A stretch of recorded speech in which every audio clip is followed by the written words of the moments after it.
This is the Mop-Up Men podcast. My name's Justin Trinity. Along with me is co-host Kenny Baseball.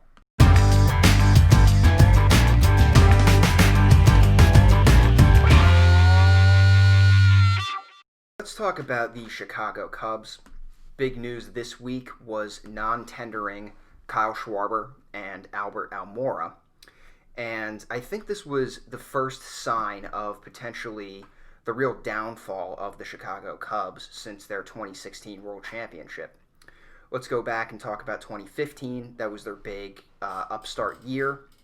In 2015, they get to the National League Championship Series, and they ultimately lost to the Mets. 2016 rolls around, and they're the clear favorites in the National League. They win 103 games, and they win the World Series behind a core of Kris Bryant, Kyle Schwarber, Javier Baez, Anthony Rizzo, Albert Almora, Wilson Contreras. They had a lot of guys, a lot of position players that were really key to that team. They also had Lester, Arrieta, Hendricks, bring in Aroldis Chapman. They were stacked in 2016. They win the whole thing, break the 108-year curse. Now, I remember at the time, a lot of guys were saying, a lot of people around baseball were kind of comparing the 2016 Cubs to the 96 Yankees as sort of the start of what was supposed to be a dynasty, where the Cubs were going to be able to win at least two, but if not 3 or 4 world championships with that Kris Bryant core. Now we get to 2020, going into 2021. They lose in the expanded playoffs this year. Guys are getting older. Guys aren't playing as well. They haven't progressed the way that they thought, particularly Kris Bryant, who in 2015, he breaks into the league, wins the National League Rookie of the Year, and then the following year, he wins MVP. Since then, he has regressed. Now, to the point this year where the Cubs they tendered him a contract, but they are actively shopping Kris Bryant, the guy who was supposed to be the cornerstone of their franchise moving forward. Now, Kenny, what are your thoughts on the way the Cubs have played since 2016, sort of how they've progressed as a team, and, where do you think the Cubs are moving into 2021 and beyond? Well, you can see since 2016, you can see a lot of their players have either underperformed, especially their starting rotation has underperformed. You've had guys like Arrieta fell off, and then he went to the Phillies, and then just overall Quintana didn't really work out. Players just didn't really perform, and you had the rise of the Dodgers from 2017 and on. Dodgers have just dominated the NL, and it became a thing where the Cubs regressed enough and the Dodgers rose enough where the Cubs didn't really have a chance to actually beat out the whole NL to make it to the World Series, and it slowly just went downhill for them from there. And once you saw Madden leave, that's a little bit of a red flag. They're starting to make a little shift, and now that Epstein is gone, that's a total cultural shift. And now it's pretty much it's a whole rebuild. Maybe not an entire rebuild, but it's a rebuild to a large degree now. It's crazy to see a guy like Kris Bryant just fall off the way he did. That's almost like the Aaron Judge for the Yankees, almost like the Mookie Betts for the Red Sox. It's a very similar thing, but Mookie Betts never fell off the way Kris Bryant did.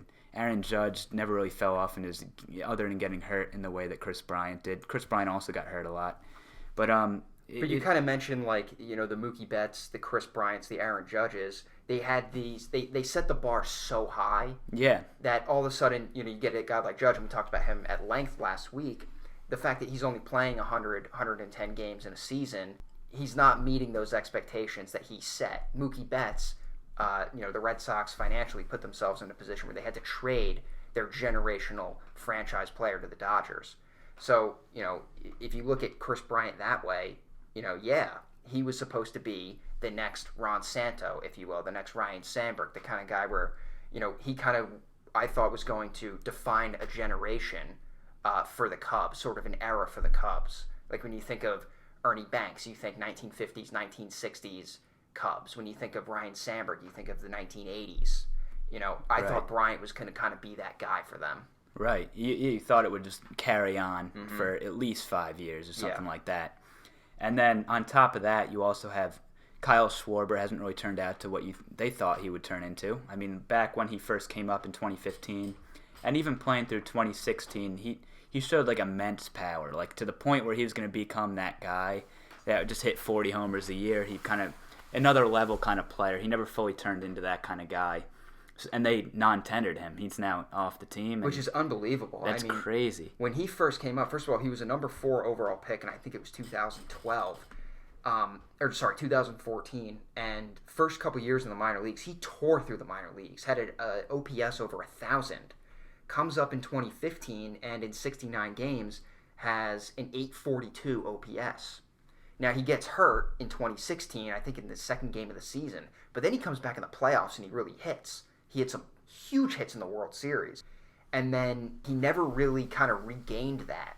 The other thing that I think was different for the Cubs than it was in 2015 and 2016 is the big moves that they tried to make didn't pan out in 2017 and beyond, particularly the Jose Quintana trade, where they traded Eloy Jimenez and Dylan Cease for Jose Quintana, who they thought was going to be a number one caliber starting pitcher.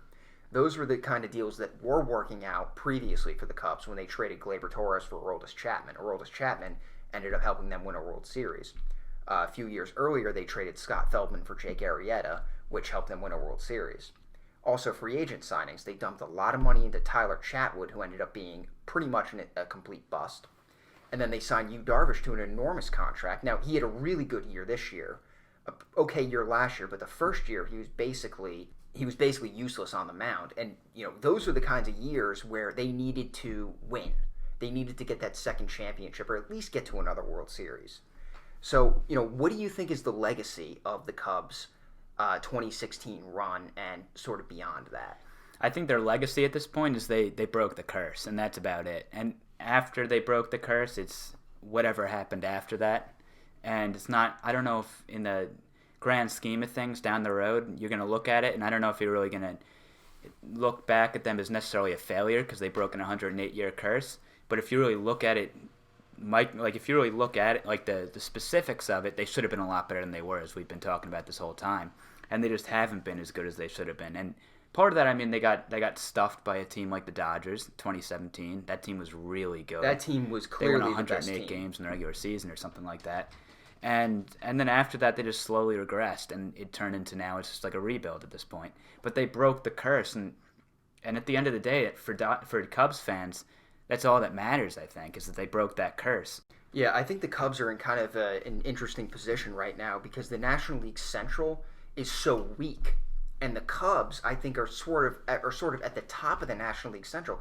If you told me today that the Chicago Cubs were going to be 2021 National League Central champions, division champions, I'd believe you, just based on the lack of a clear front runner in that division. You want to talk about the Brewers, the Reds, the Cardinals.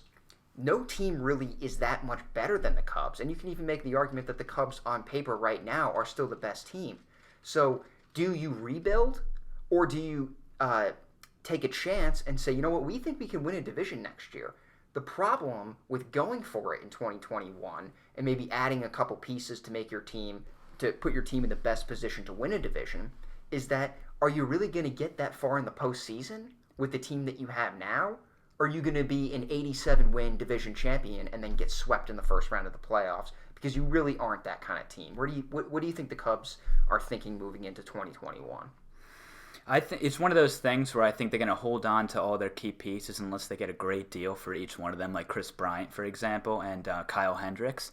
And from there, if they don't get a blow-away offer for any of those guys, they're going to try and win the division like you were just talking about. And if they can win the division, anything can happen in the playoffs from there.